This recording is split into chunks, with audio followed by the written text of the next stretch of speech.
Howdy folks, you're watching Deuce and Guns, and today we're talking about all the different types of 7.62 ammo. Now I'm going to range these by height because I don't really have a better idea basically. There are dozens and dozens of other options out there, but these are the most common and a few unusuals in there as well. Alright, let's get started. First of all, 7.62 by 25. The 7.62 by 25 is also known as a Tokarev cartridge because it was designed for the Tokarev pistol from Soviet Union, and it's a very cool cartridge.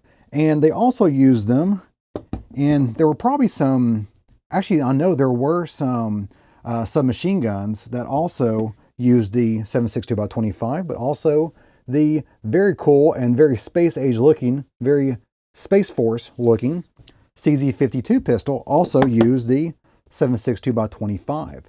The 7.62 by 25 cartridge is a 308 bullet, has a 308 diameter bullet, and it's usually around 90 grains weight on that bullet, and they come out of the barrel at about 1,300 feet per second.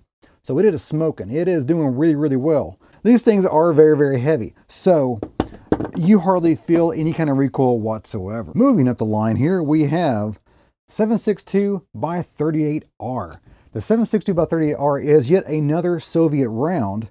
Actually, I think it predates Russia, or predates Soviet Union into the Russian days. 1895 Russian Nagant revolver. And it uses a gas seal, a gas check on the end of that case to make a seal between the cylinder and the barrel. One of the only types like that in the revolver world. That makes this the only revolver that I know of that you can put a suppressor on and it actually work. Normally, a revolver would leak out a bunch of gas and a bunch of sound out of that cylinder gap right there. And because it seals there, it's supposed to add between 1 and 200 feet per second to the bullet coming out of there. Now, the cartridge name has an R designation, 7.62 by 38R. And the R stands for having a rim. Right there, you can see that rim is just like a 38 Special or, I don't know, 45 Colt. It's going to have a little rim on there to index against the back of the cylinder. Now the bullet that comes out of here is usually measured at about 0.311 inches. So a slightly larger, ever so slightly larger than the .308 that we're normally accustomed to with 7.62 ammo.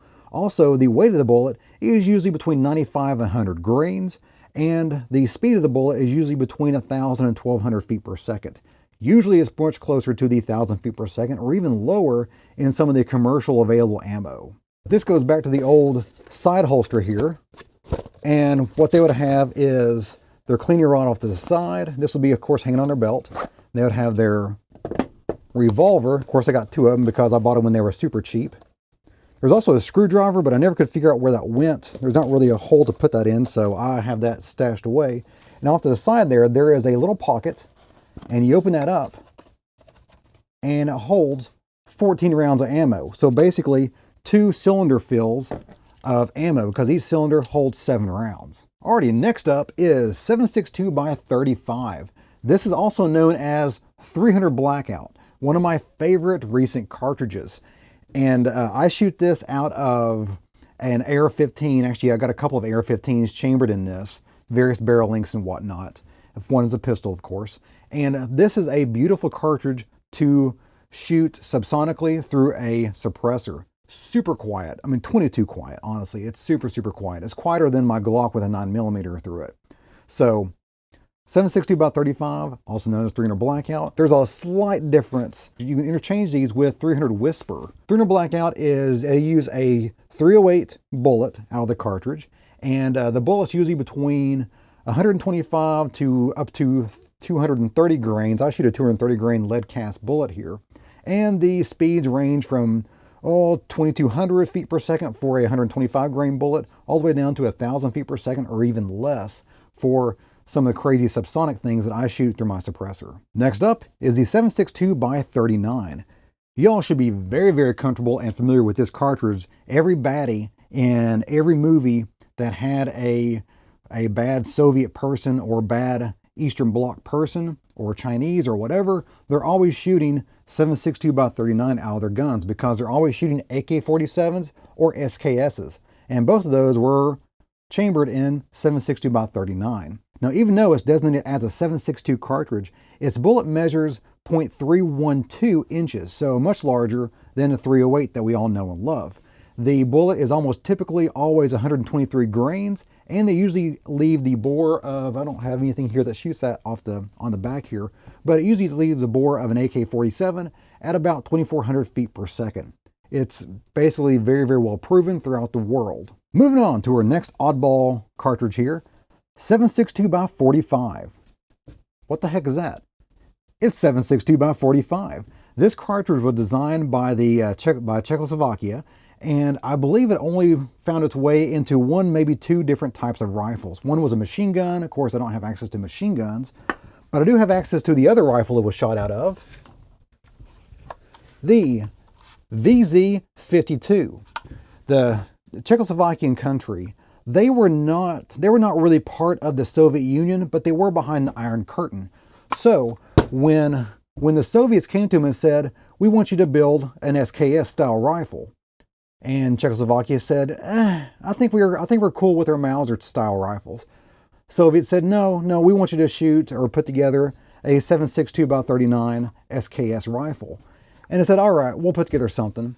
And they came up with this instead. 7.62 by 45 cartridge and the VZ-52. Of course, designed in 52. It has a side folding bayonet, which is pretty cool. And it's a 10-round detachable box magazine.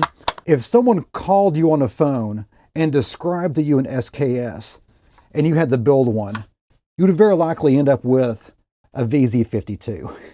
If you had to build one just from description and no pictures, you would end up with something like this.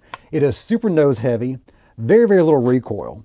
Now the bullet here, unlike the 7.62 by 39, the bullet actually does measure 308. So it's a .308 round, diameter round, and they're all 130 grains, and they exit this barrel at 2,500 feet per second.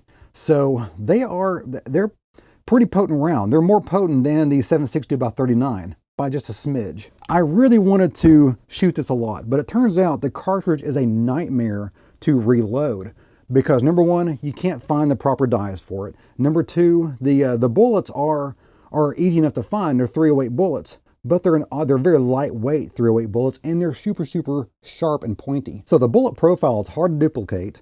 The brass is almost impossible to find because none of them are Boxer primes. They all got that weird Bourdain primer. I think that I pronounced that wrong, I'm sure. And they're also very, very corrosive. So the second you shoot that brass starts deteriorating almost instantly. So the only real source of brass is to take 220 Swift and form it into 7.62 by 45 brass. And it works pretty well, but not great. It's a nightmare to shoot, or it's fun to shoot, it's a nightmare to reload. Next up on the list is 7.62 by 51. It's a NATO cartridge. It's been used in the military, for U.S. military since Vietnam, and it's still in use today. It's also known, or it can be interchanged with .308 Winchester. There are some very minor differences between the two cartridges, but they're pretty much interchangeable. Now I have a M1A that shoots this. The M1A, the old M14, uses this in Vietnam. And I also have a nice C308 from Century Arms that also shoots it. This cartridge is also fired out of the AR-10 rifles, which is the big brother to the AR-15 rifles. And now I don't own an AR-10, but I have shot a few of them, and I'd say they are very, very nice. They're super accurate, especially for the price. They're more accurate than a M1A, and they are usually half the price. The 7.62 by 51 cartridge is going to have a bullet diameter of 308, so it's your normal 308 round, and it's usually going to weigh anywhere between 150 to 180 grains. Now, of course, they can go up further than that. You start getting some issues with chambering, especially semi-automatic-wise, chambering a larger bullet than 180 grains, but it can be done.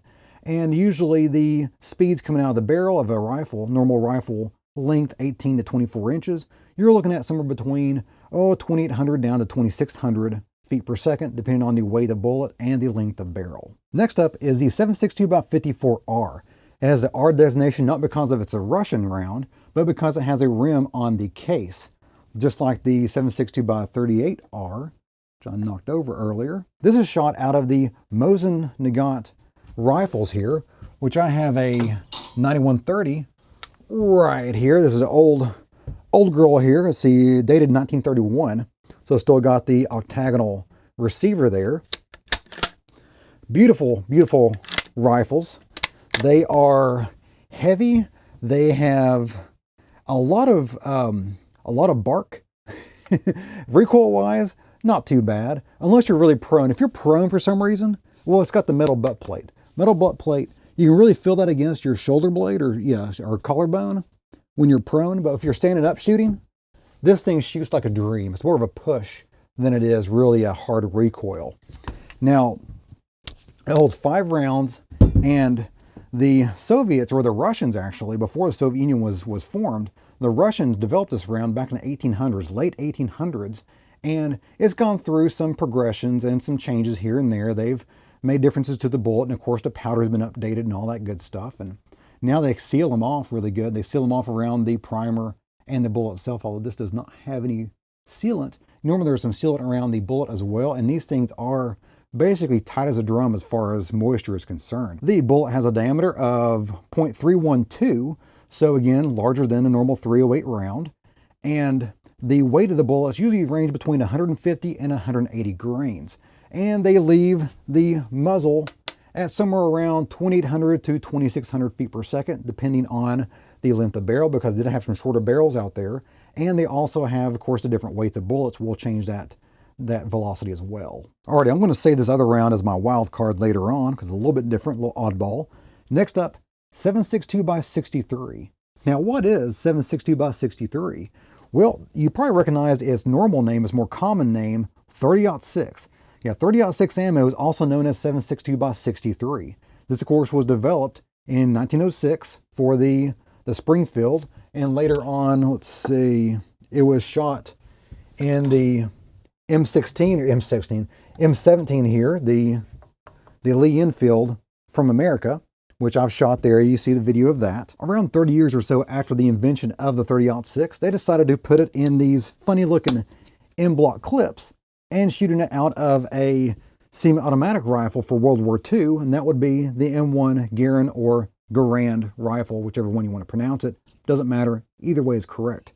The 30-06 cartridge has a bullet diameter of .308 and normally has a weight of 150 to 220 grains. Of course, you can go lower and higher than that, but that's its normal range. And its normal velocity, depending on barrel length and, of course, weight of the bullet, is between 2,500 and 2,900 feet per second. And here we have the big boy here, 7.62 by 67. Now, what is 7.62 by 67, you ask? It's also known as 300 Win Mag. 300 Win Mag, it is not a military cartridge, but it sure packs a wallop. It's got that big belted case on the end of it because it just needs that extra support there for all the power that's going through this cartridge and pushing that bullet out the barrel. There's a few semi-automatic 300 Win Mag rifles out there, but very, very few and far between. Almost always you're going to find these in a bolt action rifle setup. Like, let's see, where is it? Oh, it's down here. Like my Compass Center rifle that I did a video on earlier or last year sometime. And just like all 7.62s in the US, it has a bullet diameter of .308 and normally has a bullet weight of between 165 to 220 grains. And normally has a feet per second rating of 2,800 to 3,200 depending on the weight of the bullet and the length of the barrel. And lastly, the oddball. The oddball is not technically a 7.62 cartridge. Is 7.5 by 55 Swiss ammo. Now, the reason why I had this here as an oddball cartridge, as a wild card, is because the bullet that they use has a diameter of .307. So close to .308 that reloaders use .308 ammo in this all the time, or .308 bullets in this all the time, and get great results out of it. This is a Swiss K31. Let me take out the mag. There we go. Holds 6 rounds in a mag, and it's straight pull. Now, the Swiss make the very best trigger on their surplus or their military rifles. You cannot beat the surplus trigger on a K31 or a K1911 rifle. And of course, the straight pull action means you can run through that 6 rounds very quickly. Normal weight of the projectile, again, just like the 30-06 or anything else, it's going to be between 150 and 200 grains, and the bullet is going to be exiting the barrel at between 2,800 down to 2,400 depending on the length of barrel. There were some variations in the lengths of barrel, and of course the weight of the bullet. If you guys have any other anecdotes or stories regarding my 7.62 collection here, or your own stories and anecdotes about a 7.62 cartridge I did not go over, because remember, there are dozens of others out there that I did not even touch on today. And as always, if you have any comments, questions, or a show it is, leave that in the comment box below the video. And of course, you guys have a great day. See ya.